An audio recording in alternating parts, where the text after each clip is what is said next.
आज के इस कार्यक्रम के अध्यक्ष परम आदरणीय डॉक्टर नित्यानंद तिवारी जी, प्रस्तावक डॉक्टर करण सिंह चौहान जी, वरिष्ठ पत्रकार संपादक श्री अनंत विजय जी, डॉक्टर मलखान सिंह जी, हमारे जो JNU में भारतीय भाषा केंद्र के अध्यक्ष हैं, और सामने बैठे हुए विद्वान प्रोफेसर अनिल राय जी, करुणा शंकर जी, ओम निश्चल जी, दर्शन जी, और इस पुस्तक के प्रकाशक किताब घर के मनोज शर्मा जी, मैं सभी का अभिनंदन करता हूँ। जैसा स्वाभाविक था भी कि हमने इस पुस्तक के बहुत सारे आयामों पर चर्चा कर ली है और सबने अपनी अपनी तरह से इस पुस्तक के विभिन्न आयामों को खोला भी है। ये पुस्तक जब हम पढ़ते हैं तो मैं यहाँ से शुरू करता हूँ कि मेरा आपका जो मिलना है वो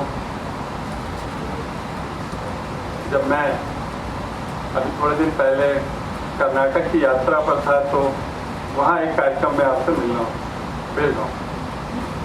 और फिर आपके घर भी जाना हुआ। वहाँ मुझे पुस्तक, ये जो तरंग पुस्तक की जो बात है वो पुस्तक मेरे को पढ़ने को मिली, मैंने पढ़ी वहाँ पर आते हुए रास्ते में, और अभी फिर मुझे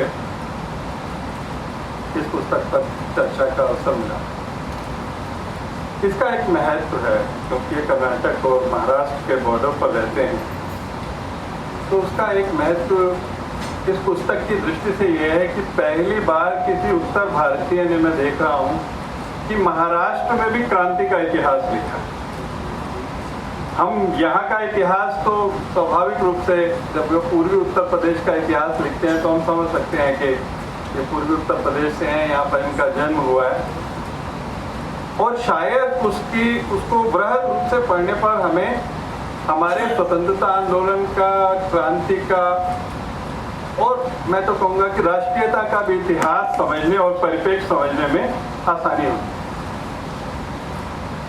अगर हम इस पुस्तक की बात करें तो जिन 4-5 बिंदुओं की विशेष रूप से आपने इस पुस्तक को जिन भागों में बांटा जा सकता है, उनमें पहला तो जो सबने कहा वो वास्तव में किसानों का, क्रांतिकारियों का, भूमिहीनों का जो इतिहास, और वो विशेष रूप से पूर्वी उत्तर प्रदेश का इतिहास, जहाँ से वो शुरू करते हैं और बाद में वो महाराष्ट्र ले जाते हैं, जहाँ पर प्रति सरकारों का भी गठन किया गया। तो ये जो पूर्वी उत्तर प्रदेश का इतिहास है वो बहुत सारे सवाल उठाता है, और शायद जिस अनुभूत सत्य की बात अनंत जी ने की या भोगा हुआ यथार्थ की बात करण सिंह चौहान जी ने की, उसके वो काफी नजदीक,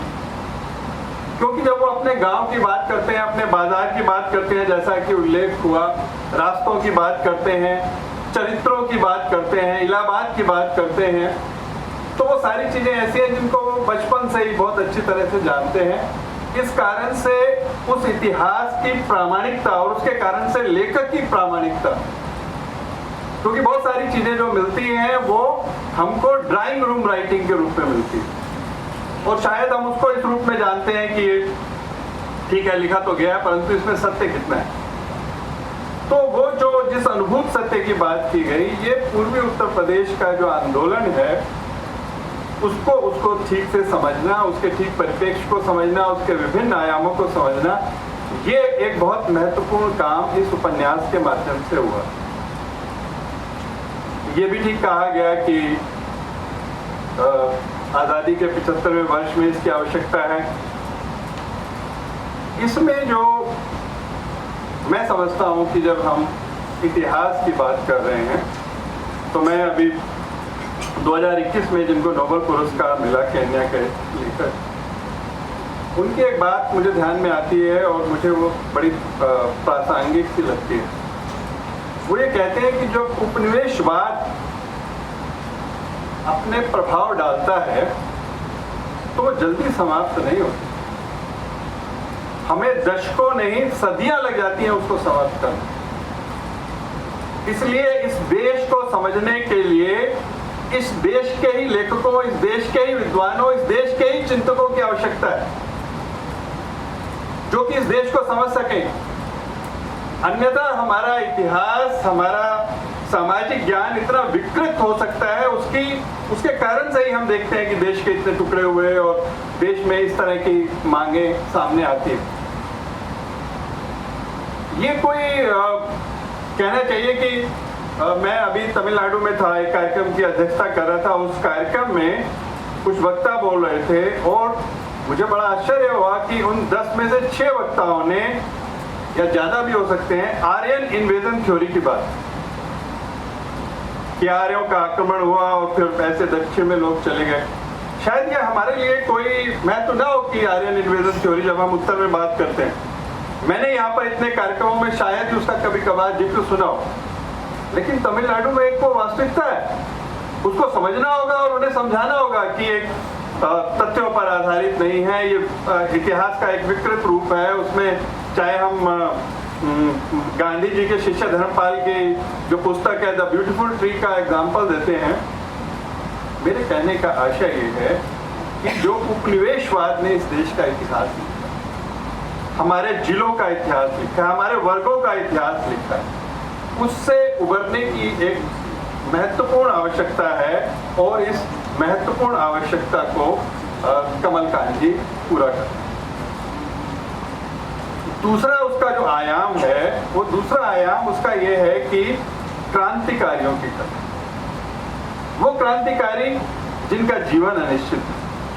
जिनके पास सुरक्षा नहीं है, जो इतने साधनहीन है कि कहीं पर गांव में और वो पैसा इकट्ठा करने गए और उसके कारण से डाके जैसी या चोरी जैसी कोई घटना हुई तो चंद्रशेखर आजाद जैसे को अपनी जान बचानी पड़ती है। क्रांतिकारियों के जीवन के विभिन्न आयामों से जो इस समाज का परिचय होना चाहिए था, वो परिचय नहीं। ये भी कोई कहना चाहिए कि कोई संयोग नहीं है कि आजादी के 75 साल बाद इंडिया गेट के ऊपर नेताजी सुभाष चंद्र बोस की प्रतिमा लगाई जाए। हमने जिन क्रांतिकारियों ने हमारे इस देश को एक इतनी बड़ी धारा दी जिसके कारण से ये देश आजाद हुआ, उसको लगभग विस्मृत बना देना। अगर इन्होंने कोई राज नारायण का नाम लिखा जिनको फांसी हो गई, कोई झारखंडे का नाम लिखा, कोई स्वामी सहजानंद का नाम लिखा, तो ये हमारे इतिहास के विस्मृत चरित्र कैसे बन गए, जिन्होंने अपना जीवन इस देश को समर्पित कर दिया? ये विचार करने की आवश्यकता है। और मैं समझता हूं कि ये अपने आप में एक पहल है जो इन्होंने की। इन क्रांतिकारियों को और एक स्थान विशेष, एक भूगोल विशेष के क्रांतिकारियों का वर्णन किया।